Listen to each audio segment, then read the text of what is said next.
Hello, thank you for joining us for this special edition on Tigray Media House. My name is Maliti Burhana Mescal, and we have an incredible guest today, Mr. Alex Duwal, who is the Executive Director of the World Peace Foundation at the Fletcher School of Law and Diplomacy at Tufts University. He is the foremost expert on the Horn of Africa, and we're just really honored to have him here. Mr. Duwal penned a powerful obituary on the late Siyum Mesfin entitled In Memoriam, Siyum Mesfin, Ethiopian peacemaker and patriot. If you haven't read it, you must. It is a powerful piece. Thank you for being with us, Mr. Duwal.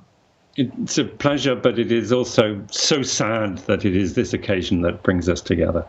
Agreed. I want to just give a quick update on the situation in Tigray. Today is day 76 since the Ethiopian government declared war on Tigray. More than 63,000 refugees are in Sudan. And we know there would be more, but there are troops who are blocking people who are fleeing for their lives. The Eritrean forces have killed thousands of Tigrayans with, of course, the blessing of the Prime Minister Abiy Ahmed. Hospitals are looted, homes have been looted, factories have been looted, heritage sites have been destroyed and looted. We know that fields of crops have been burned to the ground. Tigrayans are being terrorized. The stories of rape are rampant. The stories of hunger are rampant. There was a painful story in the Washington Post yesterday that described children who are dying of diarrhea because they are drinking water from rivers. This is how dramatic and how awful it is currently in the state of Tigray. The systemic targeting of Tigrayans has continued and reached a new low last week, with the Ethiopian government showing pictures all over the internet of retired, disabled, amputee, elderly, blind politicians who were killed. These are not guerrilla fighters in the hills. These are retired politicians who pose really no military threat. Mr. Duwal called this the largest and most deadly armed conflict in the world right now. The death of 71-year-old Siyum Mesfin is a red line. I agree with that description. He was a quiet, principled peacemaker, and surely his murder has rattled the international community. Mr. Duwal, will you tell us a little bit about Siyum Mesfin and how you knew him and generally who he was? Well, I first met Siyum in 1988, back in the days of the armed struggle against the Derg, and I crossed the border from Sudan into the liberated areas of Tigray at nightfall, where I was met by a TPLF truck that had been captured from the Derg, and I clambered onto the back of that truck. And my fellow travelers over the next 3 days, we traveled only at night and spent the days resting under the trees or in the shelter of rocks. My fellow companions on the back of that truck included several of the leadership, including Mela Senawi and including Siyum Mesfin. And we spent much of this very uncomfortable journey having wonderful debates about the nature of the armed struggle, the nature of the revolution, the challenges ahead. And I found them, on the one hand, extraordinarily interesting and fascinating to talk to, and many very creative ideas, but then also occasionally very oddly stubborn and parochial. For example, their insistence at that time that Albania was the model that the TPLF should follow, I found rather absurd, and I wondered how much they really knew about Albania. I think they admired Albania as a small country that had stood up to the superpowers, but it wasn't exactly a model of democracy. And I think this is characteristic really of the TPLF at that time, of totally committed, but a rather unusually, in some ways, eccentric revolutionary movement. A gathering of people. They had been young when they started out. They were getting less young at that stage, who had out of principle, risked their lives and committed their youth in the pursuit of the idealistic transformation of their country and indeed the whole region. And it was a fascinating glimpse into what at that time was a very little known revolutionary movement in faraway mountains. One of the things that most impressed me or most energized me actually about that encounter was we were there in the midst of a very fierce war. This was just a few months after the town of Halcyon had been bombed, and we visited the ruins of Halcyon. I spoke to survivors there who described how in that day-long bombardment by the Ethiopian military, including both MiG fighter bombers and helicopter gunships, and they killed about 1,800 people, and the smoke and the burning from the burning town and the dust from the bombardment made it dark as night in the middle of the day. And they knew who had done it. They knew who were responsible in the leadership. And yet, at the same time, the mindset, the attitude of the leadership was not one of vengefulness. It was one of trying to understand and to move on. And that was really the first thing that struck me about those comrades. Because you were able to go back. When did you go back? In 91, right? Mm. And tell me what you noticed, because this whole concept of revolutionary justice is really powerful to me and really interesting to me. The idea that you don't seek revenge. I think that is a whole nother level of thinking and spiritual existence. But talk about that revolutionary justice concept. So I returned, I'd been in Addis Ababa before, and I returned shortly after the EPRDF took power. And it was really very striking from the beginning, from staying in the hotel where I was staying, Gion Hotel, how just the staff there had expected, because they'd been fed this propaganda about how monstrous the Wayani were, and how there was a small contingent of rather young TPLF soldiers there to guard the hotel. And I spoke to the hotel manager how, what happened with when these people moved in. And the hotel manager told me, well, we were very frightened of them. And the first evening, we thought, at least let's feed them. They were then encamped around the hotel, so they took out food, from the hotel kitchens to feed the guards, and then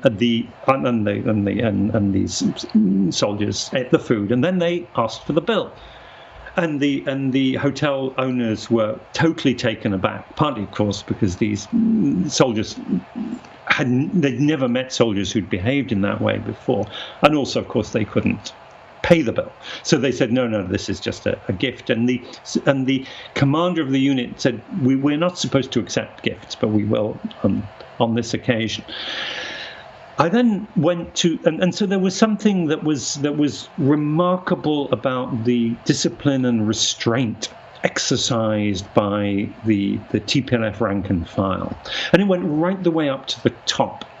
I went to meet with the EPRDF leadership who had moved into the palace and into government offices. I went to see Melis. One of my memories of going into the Prime Minister's office was I was taken there by a young female fighter who had never worked an elevator before.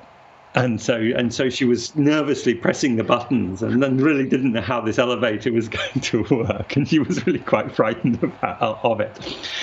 And then I went to see Sium. And Sium said, would you like to see the members of the Derg who we've captured? So I said, yeah, that would be very interesting. And so I was sent up to the old cadre school at Sidiskilo, which is now the university, where they were being kept in a university dormitory, which had been repurposed for acting as a detention center. And there were just 2 guards on the gate. And the guards were there not to stop the prisoners escaping, but to stop the populace breaking in and wreaking their revenge on them. Mm-hmm. And there were the more than 100 senior officials, generals, other political officials, party officials of the Derg regime, who were there in this rather overcrowded dormitory. But they were being fed; they weren't being mistreated. And they were bewildered. They'd expected to be lined up and shot. Mm. And then in one of the rooms, specially locked, there was General Legesse Ausfall, known as the butcher of Tigray, the man who had ordered the bombing of Hausien. And he was in what was a sort of solitary confinement, though he was allowed out every now and then. But he was in a room on his own because the other prisoners might break in and kill him. He was so detested. Wow. And he had tried to escape. He'd been apprehended on trying to escape from Addis Ababa when the regime fell, and he was disguised as a woman. He was on a donkey, and some people found him and handed him over. And the EPRDF soldiers stopped those local people from beating him up. They could have very well have just shot him then and there and said he was shot trying to escape, and no one would have asked a question. But no, they brought him, they detained him, and he and the others were then brought to court and tried. And there were many problems with those trials. They were very long and drawn out, etc., etc. And they focused very much on the Red Terror, and many other issues were neglected, etc.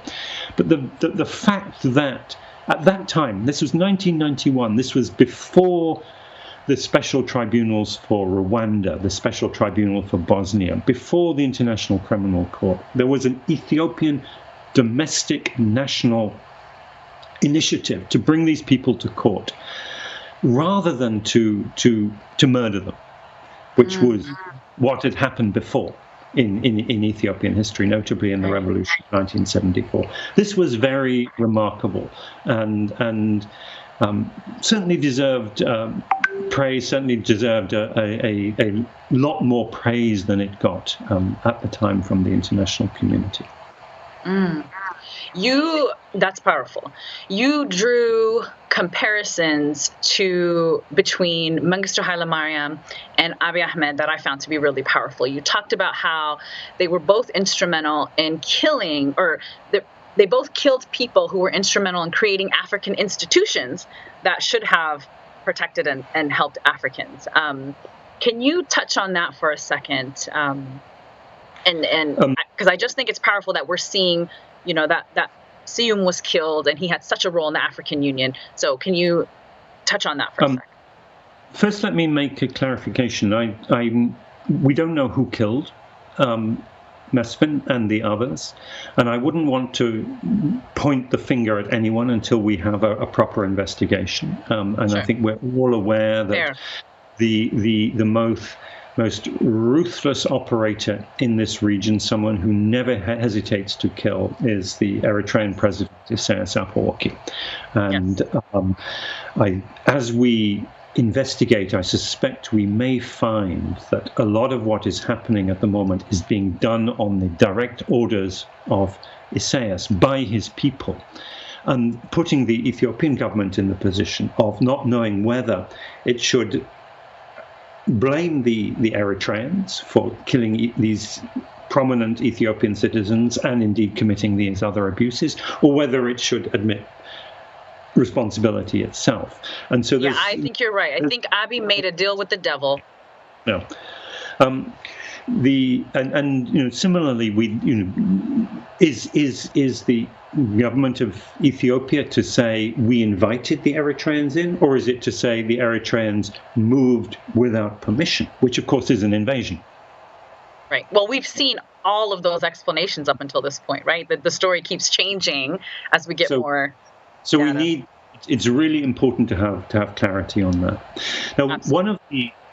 One of the points that I made in my tribute to Siyum was to put him in the tradition of Ethiopian foreign ministers. And in many ways, he resurrected an old tradition of Ethiopian foreign policy.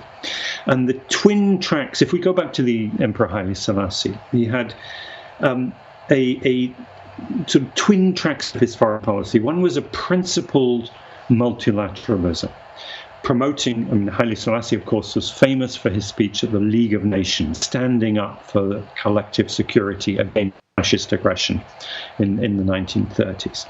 He was very proactive in the foundation of the United Nations. Ethiopia was the first country in the world to ratify the Genocide Convention. He was very proactive in the United Nations, and of course, he was the principal mover in the organization of African unity. And one of his most prominent ministers, Aklilu Habtewald, who was instrumental in setting up the OAU, was murdered along with 60 other senior officials of the former government in November of 1974. And not only were they shot dead without any due process, but they were shot dead in the central prison of Al-Mbakanya, which is right next to the OAU headquarters. And if any from the OAU had been there that evening, they would have heard the shots. Not once during the entire rule of the Derg did the OAU speak a word of criticism about the grievous abuses of human rights, the acts of genocide committed by the Derg, including the murder of Aklilu and many other ministers, the murder of the emperor himself, who had been so instrumental in their own creation. Now, when the EPRDF took power in 1991, not only did they provide for the disinterment and the dignified laying to rest of those 60 and many, many others. There is today a small memorial at the site of the massacre of November within the African Union compound, a small memorial to those who died and to other victims of such abuses, which was erected when the expanded African Union site, which took in the old grounds of the Al-Mbakanya prison when that was established in 2012.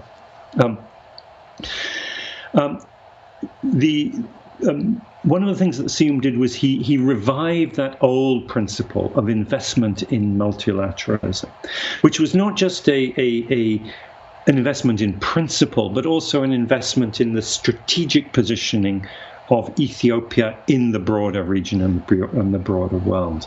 So if we take the principles first, one of the things he did, of course, was they brought back other veterans of the Foreign Service to play a role in helping guide the transition and guide the constitutional process. And I would mention Kifle Wadajo, especially in that regard, who was a former foreign minister as well, who had served out of a sense of principled nationalism. He had also served the Derg as well as serving the emperor. And his last great service to the nation was under the EPRDF. He presided over the constitutional commission that drafted the federal constitution that is still in place today, though obviously under threat.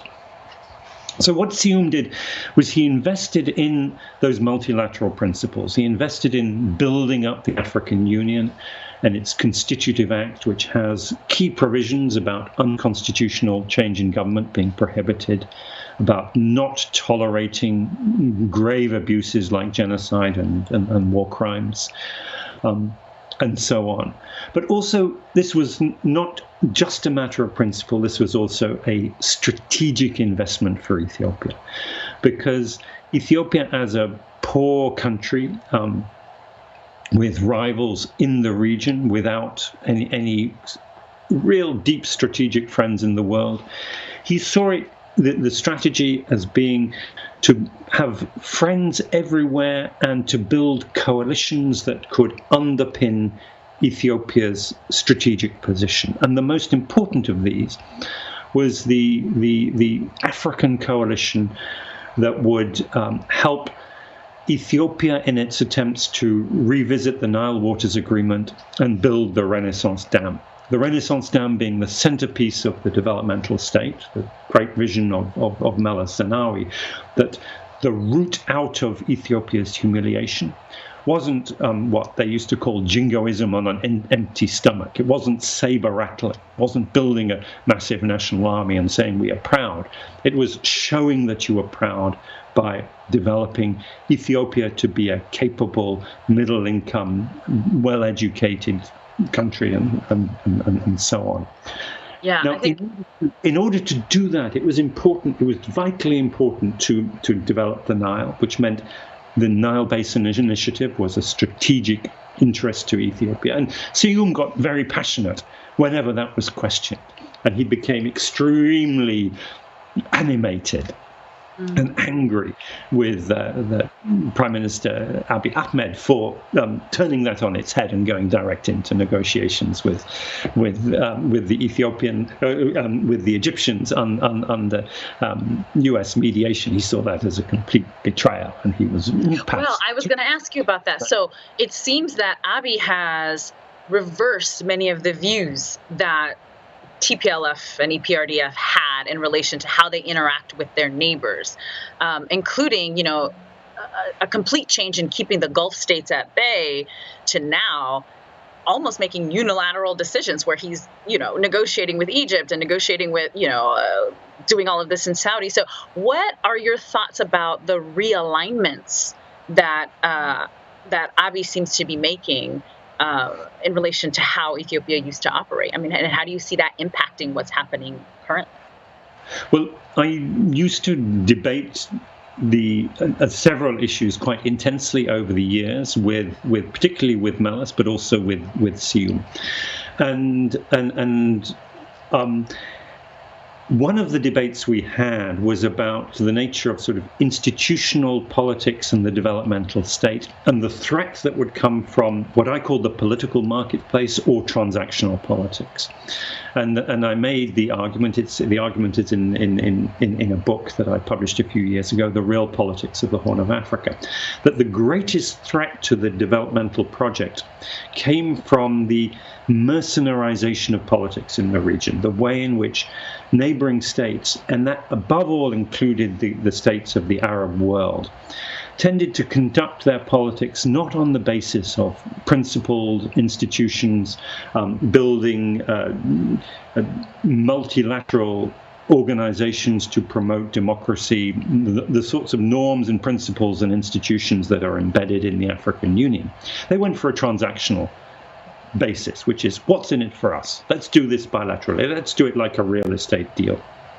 And the moment you get into that sort of trading of political position for material reward, I said Ethiopia is going to lose hands down. Number one, you're not skilled at it, I said. Let's be candid. The Sudanese and the Somalis, they do this business every day. And even though they are perhaps not as strong as Ethiopia, they have those political skills for dealing with the better financed, more brutal Arab countries. But also Ethiopia is just, frankly, is a weak player. Ethiopia's interests are best served by remaining as embedded as possible in a multilateral system that has norms, principles, and institutions for respect for international law. And this goes right the way back to the appeal from Emperor Haile Selassie to the League of Nations in 1936, in which he said, not only is the survival of Ethiopia as a nation currently under question, he said, but the real question before us is collective security. And if the principles of collective security can be traded, they can be compromised, if deals can be done to undermine them, then he said the world is going to be bathed in blood. And those were his words, bathed in blood. And of course, this was just 3 years before World War II broke out, precisely in the way that he anticipated. So there is a sense.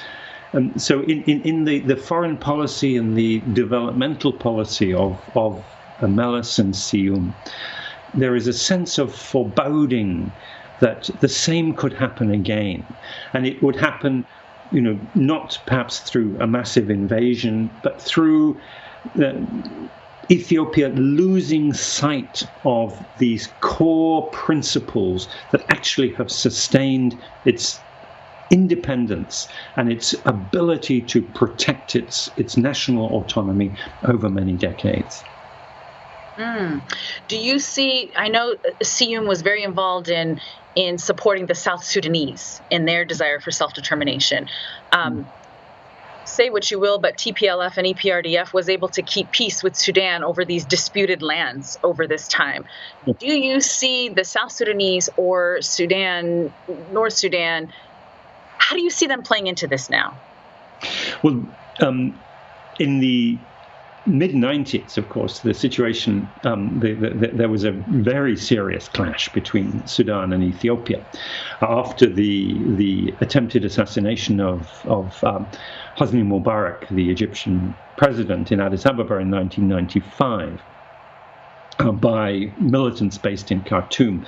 The Ethiopian government was up in arms, literally, and practically went to war with Sudan, not over territory, but over principle, over the point that Sudan must remove terrorists from its soil and must resolve the internal issues that caused Sudan to become such a force for destabilization in the region. And one of the most intemperate, hot-headed speeches that I've ever heard Siyum make was after the assassination attempt against Hosni Mubarak. He addressed the assembled diplomatic corps in Addis, and he blamed the Sudanese for destabilizing the entire region. And he said, "We will not rest until there is a transformation of Sudan into a responsible neighbor, and moreover, that requires Sudan to resolve its internal problems." And just the year before, Siyum had taken a lead in drafting the Declaration of Principles for the resolution of the Sudanese conflict. And that Declaration of Principles was a commitment among the states of the region that any resolution of the Sudanese crisis should involve two principles: democracy and self-determination. And they said, no point in just making a simple transactional deal to end the fighting. We must go right to the roots of that. And it was a very significant commitment because African nations, as a rule, do not tolerate breaking up countries. The case of Ethiopia and Eritrea was quite exceptional because, of course, Eritrea had been a separate colony. But Sudan had always been ruled as one.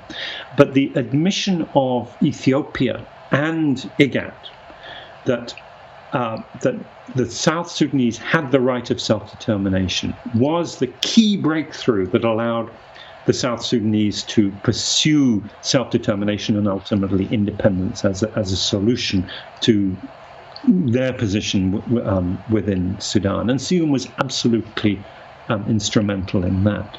But it's also interesting that at the time, in the mid-90s, when in response to the terrorist attacks in Ethiopia, when Ethiopia started supporting the SPLA and other rebel groups in Sudan, and actually also Ethiopia sent its own troops clandestinely into Sudan, they never raised sort of the normal issues of dispute, such as border areas. They said, that's not what we're fighting about. The issues are bigger strategic issues of national interest, not pieces of land. And when they had actually resolved that, those issues, once the Sudanese had become committed to the peace process that would ultimately result in the comprehensive peace agreement, then they said, Siyum and the late Abai and Demeke Mekonnen was actually part of this team.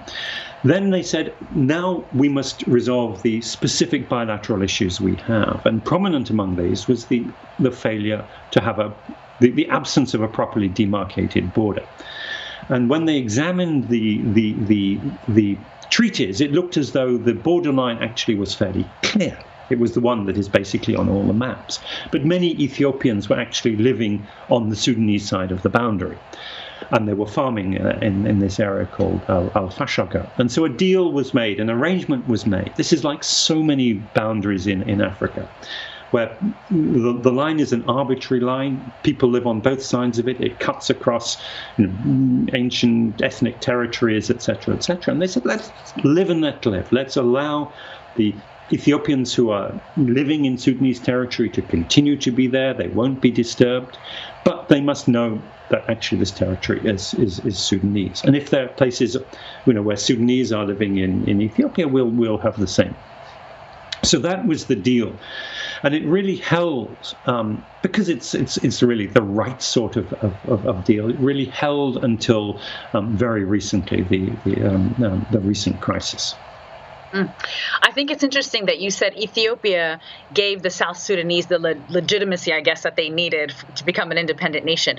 So it's been noted, and because of a communication blackout, we don't really know what's true and what's not, and where things really are. But we do know that there are reports coming from the TPLF, and they sign them, usually the regional government of Tigray, and the most recent one said the government of Tigray. So there's a bunch of speculation around what that actually means. Do you see, how do you see that happening? Do you think that's a serious consideration at this point, exercising Article 39? And who would give the Tigrayans legitimacy if they did decide to do this?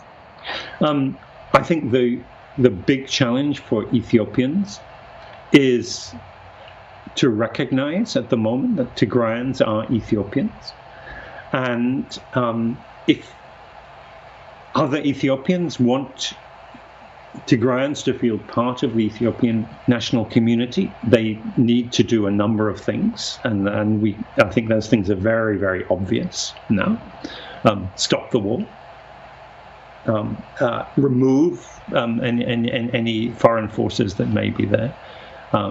Etc., etc. And because a sentiment that I hear is many Tigrayans saying we are no longer Ethiopians, and I really don't know where that takes us. I think that would be, probably a blind alley and certainly a tragedy. But the need for a reconciliation process is desperately urgent, and it has to start with recognizing the facts, recognizing the realities of what is happening.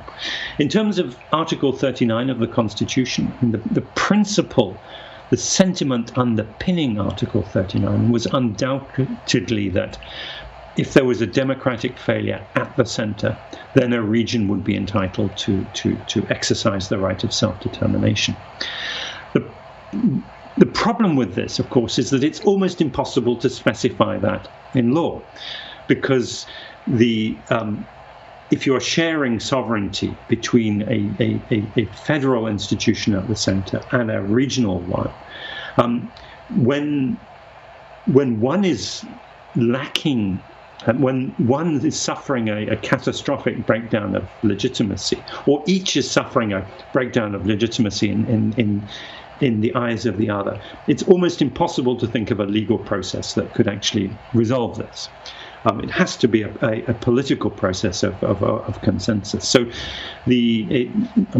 one of the tragedies of leading up to the current calamity and war was the failure to seek a political resolution to the disputes over who is responsible for holding regional elections, and how is Article 39 self-determination to relate to the rights of the region.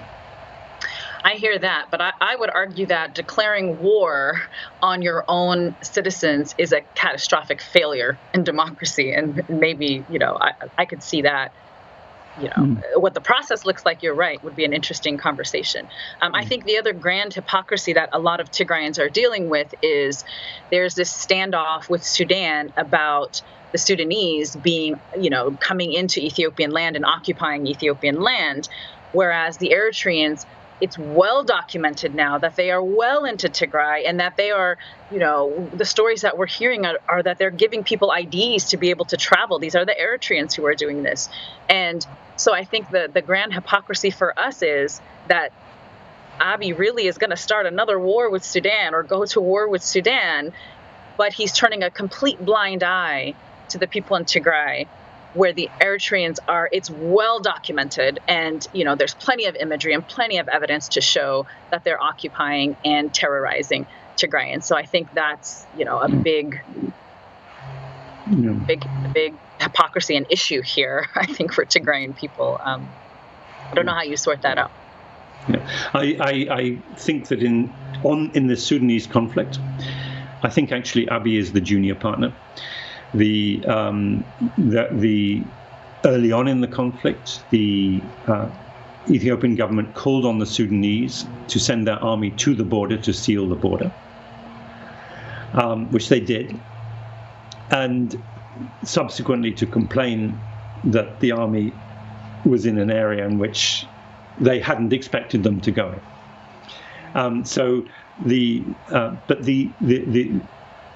My understanding is that the Ethiopian military did not seek and did not want a conflict with Sudan. The conflict was actually sought by Eritrea. And I would not be surprised. I mean, my own personal view about Prime Minister Abiy is that he was just young and naive and inexperienced, and he was led into making a whole series of blunders, particularly by Isaias Afwerki. I think that partnership was absolutely calamitous. So we don't have much time left. So let's go to the Eritrean factor here. When you talked about Seyum and how he was a bridge for Ethiopia to so many places, where he wasn't a bridge was to Eritrea, and the relationship was more isolation.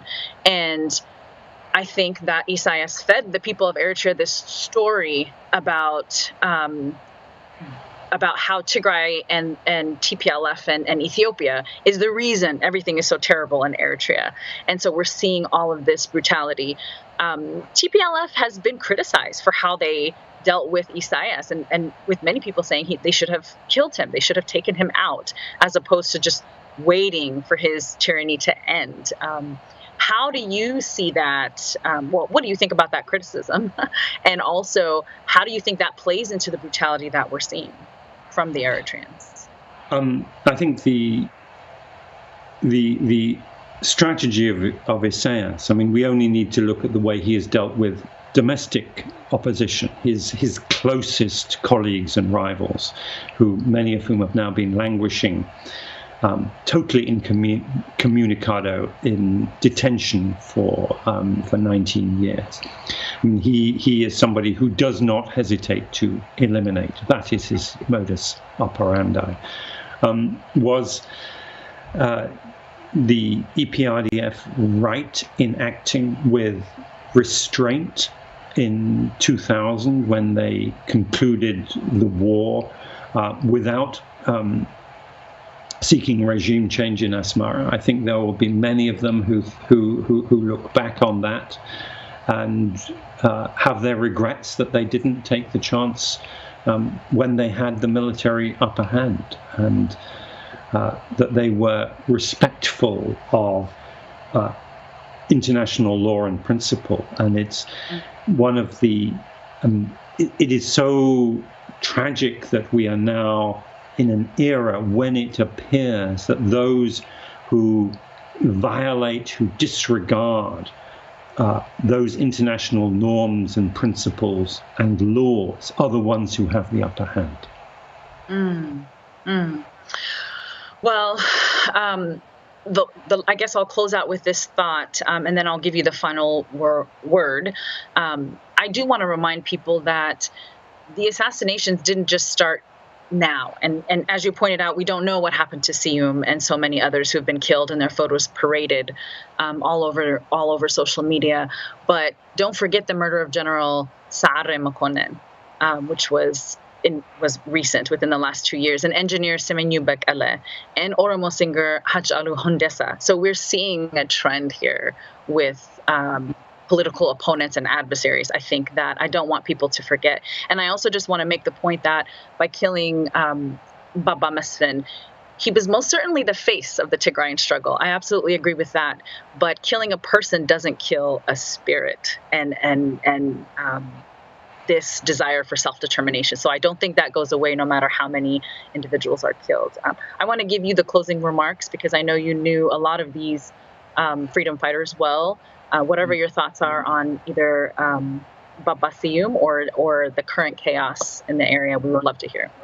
My real thought is just one of deep sadness, just how sad and tragic and unfair it is that someone such as Siyum, who dedicated his entire life to the service of the Ethiopian nation, should perish in this way, and that it's not at the moment possible for him to be given the honors that he deserves and warrants, and so many people want to bestow upon him in the nation for which he gave his life.